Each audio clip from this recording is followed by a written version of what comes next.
Hello friends, welcome back to our channel mother and child world journey എന്ന് പറഞ്ഞ നമ്മുടെ സ്വന്തം ഫാമിലിയുടെ മറ്റൊരു പുതിയ എപ്പിസോഡിലേക്ക് എല്ലാവർക്കും വീണ്ടും ഹൃദയം നിറഞ്ഞ സ്വാഗതം.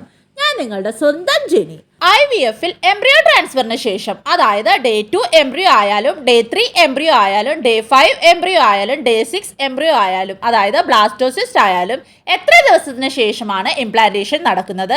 അതുപോലെ തന്നെ നോർമൽ പ്രഗ്നൻസിയിൽ റിലേഷൻഷിപ്പിന് ശേഷം എത്ര ദിവസത്തിന് ശേഷമാണ് ഇംപ്ലാന്റേഷൻ എക്സ്പെക്ട് ചെയ്യാവുന്നത്? ഈ ഒരു വിഷയത്തെ പറ്റി ഡീറ്റെയിൽ ആയിട്ട് തന്നെ നമുക്ക് നമ്മുടെ ഇന്നത്തെ ഈ വീഡിയോയിലൂടെ നോക്കാം. വീഡിയോയിലോട്ട് പോകുന്നതിന് മുമ്പായിട്ട് നിങ്ങളിൽ ആരെങ്കിലും നമ്മുടെ ഈ ചാനൽ ആദ്യമായിട്ടാണ് കാണുന്നതെങ്കിൽ ചാനലിലേക്ക് വീണ്ടും ഹൃദയം നിറഞ്ഞ സ്വാഗതം. എൻ്റെ പേര് ജെനി. നിങ്ങൾ നമ്മുടെ ചാനലിൽ ഷെയർ ചെയ്തിരിക്കുന്ന വീഡിയോസൊക്കെ ഒന്ന് കണ്ടു നോക്കുക. വീഡിയോസൊക്കെ നിങ്ങൾക്ക് ഇഷ്ടമാകുന്നുണ്ട്, യൂസ്ഫുൾ ആകുന്നുണ്ട് എങ്കിൽ നമ്മുടെ ചാനൽ കൂടി ഒന്ന് സബ്സ്ക്രൈബ് ചെയ്ത് സപ്പോർട്ട് ചെയ്യുക.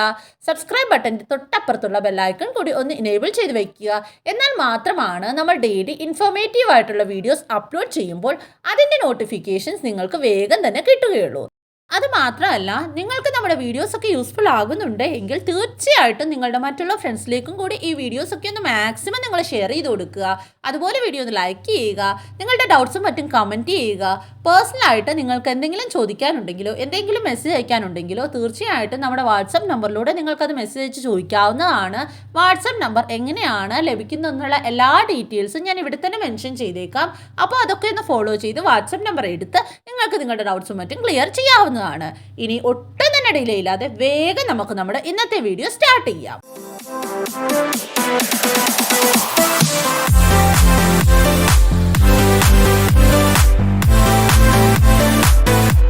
എംബ്രിയോ ഇംപ്ലാന്റേഷൻ എന്ന് പറയുന്ന സ്റ്റേജിൽ ഫെർട്ടിലൈസ്ഡ് എഗ്, അതായത് ബ്ലാസ്റ്റോസിസ് യൂട്രൈൻ വോളിൽ അറ്റാച്ച് ആകുന്നതാണ്. ഈ ഒരു ഇംപ്ലാന്റേഷൻ നടക്കുമ്പോഴാണ് പ്രഗ്നൻസി സ്റ്റാർട്ട് ആകുന്നത്. നോർമൽ പ്രഗ്നൻസിയിൽ ആണെങ്കിൽ അൺപ്രൊട്ടക്റ്റഡ് റിലേഷൻഷിപ്പിന് ശേഷം സ്പേം വജൈനയിൽ നിന്ന് പാസ്സായി സെർവിക്സ് വഴി ഫെലോപ്പിയൻ ട്യൂബിലെത്തും. അവിടെ വെച്ചാണ് സ്പേമും എഗ്ഗും കമ്പൈൻ ആകുന്നത്. സ്പേം എഗ്ഗുമായിട്ട് കമ്പൈൻ ആകുന്ന ആ ഒരു പ്രോസസ്സാണ് ഫെർട്ടിലൈസേഷൻ.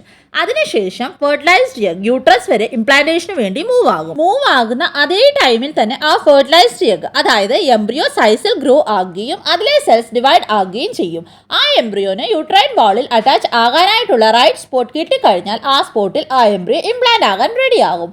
ഇംപ്ലാന്റേഷൻ നടക്കുന്നതിലൂടെ ആ എംബ്രിയോ യൂട്രൈൻ ലൈനിങ്ങിൽ അറ്റാച്ച് ആകുകയും പ്രഗ്നൻസി സ്റ്റാർട്ട് ആകുകയും ചെയ്യും. 30% സ്ത്രീകൾക്ക് ഇംപ്ലാന്റേഷൻ ടൈമിൽ ചെറിയൊരു സ്പോട്ടിംഗ് ഉണ്ടാകാം. അപ്പോൾ നോർമൽ പ്രഗ്നൻസിയിൽ ഇംപ്ലാന്റേഷൻ നിങ്ങളുടെ അൺപ്രൊട്ടക്റ്റഡ് റിലേഷൻഷിപ്പിന് ശേഷം ഒരു 7 to 14 ഡേയ്സിനുള്ളിൽ നടക്കും. ഇനിയും IVF-ൽ എപ്പോഴാണ് എംബ്രിയോ ട്രാൻസ്ഫറിന് ശേഷം ഇംപ്ലാന്റേഷൻ നടക്കുന്നതെന്ന് ഡീറ്റെയിൽ ആയിട്ട് തന്നെ നോക്കാം. നിങ്ങൾക്ക് ഡേ 2 എംബ്രിയോ ട്രാൻസ്ഫർ ആണെങ്കിലോ ഡേ 3 എംബ്രിയോ ട്രാൻസ്ഫർ ആണെങ്കിലോ നടന്നിട്ടുള്ളതെങ്കിൽ നിങ്ങളുടെ എംബ്രിയോ ഇംപ്ലാന്റ് ആകാനായിട്ട് ട്രാൻസ്ഫർ കഴിഞ്ഞ് ഏകദേശം 5 to 7 ഡേയ്സ് എടുത്തേക്കാം. ഇനിയും നിങ്ങളുടെ ഡേ 5 ഡേ 6, അതായത് ബ്ലാസ്റ്റോസിസ്റ്റ് ആണ് ട്രാൻസ്ഫർ ചെയ്തിട്ടുള്ളതെങ്കിൽ നിങ്ങളുടെ എംബ്രിയോ ഇംപ്ലാന്റ് ആകാനായിട്ട് 2 to 5 ഡേയ്സ് എടുത്തേക്കാം. ഒരുപാട് പേർക്ക് ഇംപ്ലാന്റേഷൻ നടന്നിട്ടും ആ പ്രഗ്നൻസി മുന്നോട്ട് പോകാറില്ല. അതിന്റെ ഒരു റിസൾട്ട് ആയിട്ടാണ് ബീറ്റ HCG ടെസ്റ്റ് ചെയ്യുമ്പോൾ ആദ്യം വാല്യൂ നല്ലതായിട്ട് കാണിക്കുകയും പിന്നീട് ആ വാല്യൂ കുറഞ്ഞു പോകുന്നതായിട്ടും കാണുന്നത്. അതിന്റെ കാരണങ്ങൾ പലതാകാം. എഗ്ഗിന്റെ ക്വാളിറ്റി കുറവ്, അതുപോലെ തന്നെ സ്പേമിന്റെ ക്വാളിറ്റി കുറവ്, എംബ്രിയോയുടെ ക്വാളിറ്റി കുറവ്, യൂട്രസിലോട്ടുള്ള ബ്ലഡ് ഫ്ലോ നല്ലതല്ലാത്തത് കൊണ്ട്, യൂട്രസിന്റെ ലൈനിങ്ങിലുള്ള പ്രോബ്ലം കൊണ്ട്, അങ്ങനെ കാരണങ്ങൾ പലതാകാം. അടുത്തതായിട്ട് ഒരുപാട് പേരുടെ ഒരു ഡൗട്ടാണ്, ഇംപ്ലാന്റേഷൻ നടന്നു കഴിഞ്ഞാൽ ബ്ലീഡിംഗ് അല്ലെങ്കിൽ സ്പോട്ടിംഗ് ഉണ്ടാവണം എന്നുള്ളത് നിർബന്ധം തന്നെയാണോ? സ്പോട്ടിംഗ് ഇല്ലാതെ ഇംപ്ലാന്റേഷൻ നടക്കുമോ എന്നുള്ളത്. അങ്ങനെ നിർബന്ധം ഒന്നും തന്നെ ഇല്ല. സ്പോട്ടിംഗ് ഇല്ലാതെയും ഇംപ്ലാന്റേഷൻ നടക്കാറുണ്ട്. ഒരു 30% സ്ത്രീകൾക്ക് ഇംപ്ലാന്റേഷൻ നടക്കുന്ന ടൈമിൽ ചെറിയൊരു സ്പോട്ടിംഗ്, ബ്ലീഡിംഗ് ഒക്കെ ഉണ്ടാവാൻ സാധ്യതയുണ്ട്. അത് നോർമൽ ആണ് എന്ന് പറഞ്ഞ് ഇംപ്ലാന്റേഷൻ നടക്കണമെങ്കിൽ, അതുപോലെ തന്നെ നടന്നു കഴിഞ്ഞാൽ സ്പോട്ടിംഗ് ഉണ്ടാവണം എന്ന് യാതൊരു നിർബന്ധവും ഇല്ല. നിങ്ങൾക്ക് ഇംപ്ലാന്റേഷൻ നടന്നിട്ടുണ്ടോ, അതായത് നിങ്ങൾ പ്രഗ്നന്റ് ആണോ എന്ന് മനസ്സിലാക്കാനായിട്ടുള്ള കുറച്ച് ലക്ഷണങ്ങളുണ്ട്. അപ്പോൾ അതെന്തൊക്കെയാണെന്ന് ഡീറ്റെയിൽ ആയിട്ട് തന്നെ നോക്കാം. ആദ്യത്തേതാണ് ഇംപ്ലാന്റേഷൻ ബ്ലീഡിംഗ്. ഇംപ്ലാന്റേഷൻ ബ്ലീഡിങ്ങിനെ പറ്റി നമ്മൾ ഓൾറെഡി ഈ വീഡിയോയിൽ തന്നെ പറഞ്ഞു കഴിഞ്ഞു. അടുത്തതായിട്ട് നിങ്ങൾക്ക് നല്ലോണം വിശപ്പ് തോന്നാം. ചിലവർക്ക് വിശപ്പ് ഒട്ടും തന്നെ അനുഭവപ്പെടില്ല. ഒരുപാട് തളർച്ച, ക്ഷീണം ഒക്കെ അനുഭവപ്പെടാം. അതുപോലെ തന്നെ നിങ്ങൾക്ക് അടിവയറ്റിൽ ഒരു ചെറിയ വേദന പോലെ അനുഭവപ്പെടാം. നെഞ്ചെരിച്ചിൽ, നെഞ്ചിടിപ്പ് കൂടുന്നത് പോലെ തോന്നാം. ബ്രസ്റ്റിൽ ഒരു ചെറിയ വേദന പോലെ തോന്നാം. കോൺസ്റ്റിപ്പേഷൻ അനുഭവപ്പെടാം. ഫ്രീക്വന്റ് ആയിട്ട് യൂറിനേഷൻ തോന്നാം. അങ്ങനെ ഒരുപാട് സിംറ്റംസ് ഉണ്ട്. പക്ഷേ ഇംപ്ലാന്റേഷൻ നടന്നിട്ടുണ്ട് എങ്കിൽ ഈ സിംറ്റംസ് ഒക്കെ ഉണ്ടാവണം എന്നുള്ളത് യാതൊരു നിർബന്ധവും ഉള്ള കാര്യമല്ല. ഈ സിംറ്റംസ് ഒന്നും ഇല്ലാതെ തന്നെയും ഇംപ്ലാന്റേഷൻ നടക്കാറുണ്ട്. സിംറ്റംസ് നിങ്ങൾക്ക് അനുഭവപ്പെട്ടു എന്നോർത്ത് നിങ്ങൾ ടെൻഷൻ ആകേണ്ട കാര്യമില്ല.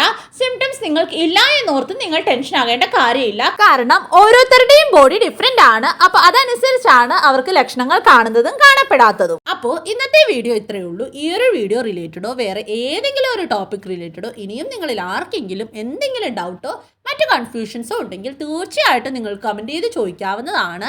എന്തായാലും റിപ്ലൈ തന്നിരിക്കും. പേഴ്സണലി നിങ്ങളിൽ ആർക്കെങ്കിലും എന്തെങ്കിലും ഡൗട്ടും മറ്റും ഷെയർ ചെയ്യാനുണ്ടെങ്കിൽ നിങ്ങൾക്ക് നമ്മുടെ വാട്സപ്പ് നമ്പറിലൂടെ അത് ഷെയർ ചെയ്യാവുന്നതാണ്.